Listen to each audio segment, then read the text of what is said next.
Bismillahirrahmanirrahim. Today we are going to talk about IELTS reading in detail wise. If we talk about IELTS reading for both general and academic students, so far as time duration is concerned, this is 60 minutes time. For academic students, there are 3 passages. If we divide time on those 3 passages, so each passage is equal to 20 minutes. But as in listening, you are provided 10 minutes to transfer your answers on answer sheet. It is not going to be the case in your IELTS reading test. So, in that context, every individual student is supposed to reduce those 20 minutes into 18 minutes time in order to save 5 to 6 minutes for transferring your answers on answer sheet. That's why from this perspective, if we call reading, so this in actual is management of time. Why management of time? Because of the reason that you have to manage your time yourself. So far as listening is concerned, it is already managed. For general candidates, number of passages, there are more than 3. Sometimes it is 4 or it is like 5 in few cases. So in that context, if it is 4, so each passage will be 15 minutes, and for that you have to save again like at least 5 to 6 minutes. So for each passage it would be 14 into 4. So you need to manage your time according to number of passages. This is what from one perspective IELTS reading is all about. If we talk that what in actual reading is other than management of time, in a word, if we say, so reading is a game of understanding. So what you need to understand? You need to understand sense. Sense of what? You have to understand sense of all the questions first. Why sense of all the questions first? Till the time you do not know that what you are supposed to do within this passage, then how it comes that if you read things without any reason, then things won't be clear for you people. That's why reading question is important, because question, it let you know that what in actual is your requirement.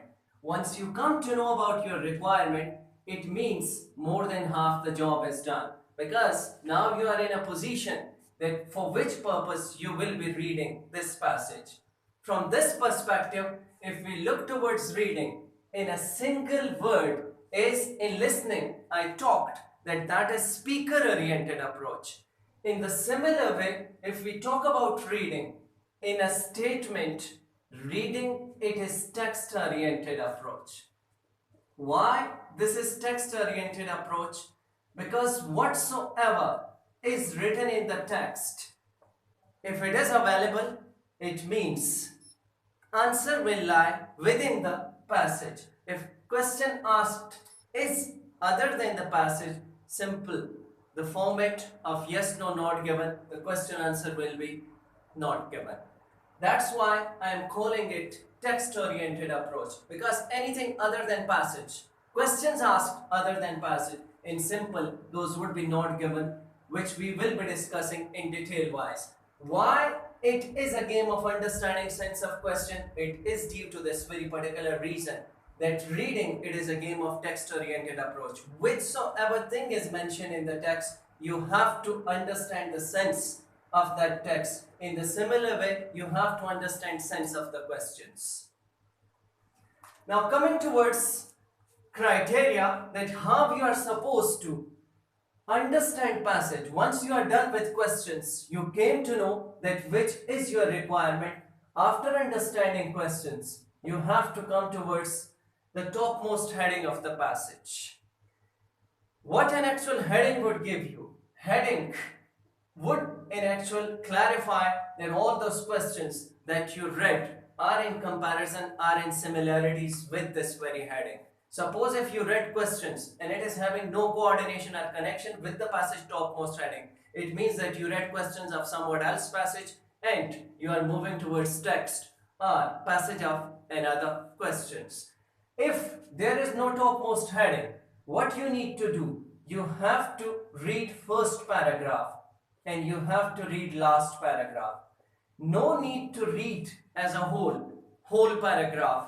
You need to read first 2-3 lines of paragraph 1 and last 2-3 lines of last paragraph. Why first 2-3 lines and last 2-3 lines? Always in first paragraph, introduction is given, and that introduction, it always lie within first 2-3 lines. And if there is an introduction, so it means there is for sure conclusion in the last paragraph. Through this first paragraph, first 2-3 lines, you will click what in actual is introduction towards this passage. Through last 2-3 lines of last paragraph, it would give you confirmation or clarification that what in actual is the conclusion. Through this introduction and conclusion, you would be in a simple position or in a clear position to detect or to predict what in actual is the heading of this particular passage. Why finding heading is important? Wherever and whenever you will be given a passage without main theme or title, in the end it is confirmed that the question given in the end of the passage or the last question in the passage would be choose the most appropriate title or the suitable title for the given passage, and options would be given for in number A, B, C, D. You are not wasting time in finding the heading of any passage, rather you are answering the question to the last question which is given in the passage. Moving towards understanding passage. Other paragraphs in the passage, we are not having that much time. We are running always short of time. That's why we call it management of time. Why paragraphs are given? Just take this passage reading in the form of essay. Always in essay we are having first paragraph as an introductory paragraph and last paragraph as concluding paragraph. Similar is the case with this passage. This is a kind of essay written by someone else. So the rest of the middle body paragraphs, they are always supporting details. Why it is made in the form of paragraphs? Because each paras, they are discussing different aspects. So you need to understand paragraphs in shortcuts, and in that way you have to read either first sentence or go towards second sentence if you do not click the sense of first sentence, and in the similar way read last two sentences or last sentence.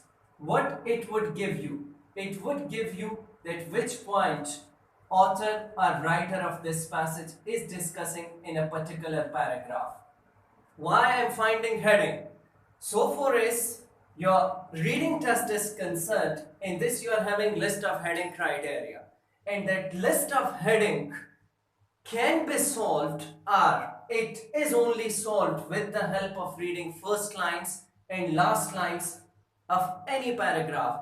Other than that, in exceptional cases, your answer for list of heading, it lies somehow in the center, but it happens only in exceptional cases. So far as your list of headings are concerned, it is always in the first 2-3 lines of any paragraph and in the last 2-3 lines of any paragraph. You need to read key wordings of that, for which we will be exercising things in the upcoming detail-wise lecture. Moving towards the rest of the remaining details which you are supposed to find. You need to apply criteria of SNS. And what in actual SNS is all about? This is a game of skimming and scanning. Now how skimming and scanning? All those details which are unnecessary because you read questions. So at least you are having a rough idea that which type of questions are asked. If things other than passage or the questions requirement is asked, you need to skip those details. So far as details which are relevant, you have to copy those. And how to copy? We will always be in a time shortage game. So what you need to do? You need to make few